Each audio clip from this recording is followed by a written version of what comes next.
Hello, hello, hello.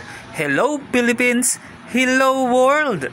Panibagong buhay, panibagong pag-asa. Ito po si Kalabs TV na sa inyo'y bumabati.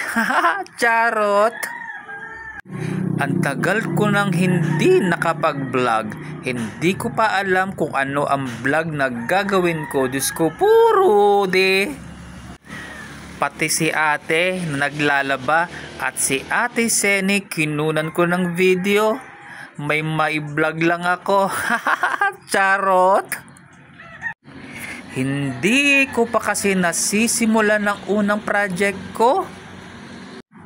Wala pang karpentero. Excited na nga ako eh. Yun, excited na nga ako eh. Makikita nyo iyon kapag nasimulan na. Sana may tumulong sa akin. Yung may mabuting puso riyan, tulungan nyo naman ako. Kasi kung hindi ako makababalik sa pagtuturo, ito ang first option ko. Kahit ako mag-isa, hindi ako pababayaan ni Ama.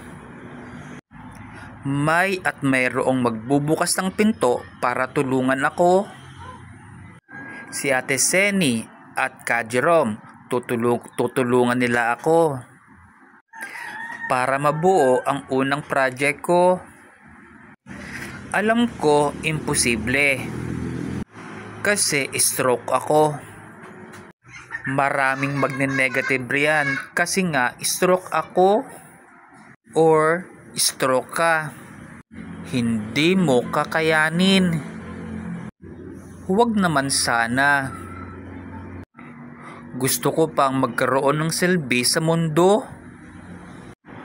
Kahit stroke na tayo'y may pakinabang pa ako. Imagine mga kalabs, kaya kong maglaba gamit ang isang kamay ko, magluto. Lahat kaya kong gawin. Ang bumili sa tindahan, hindi ko kaya. Kaya binigyan ko ng solusyon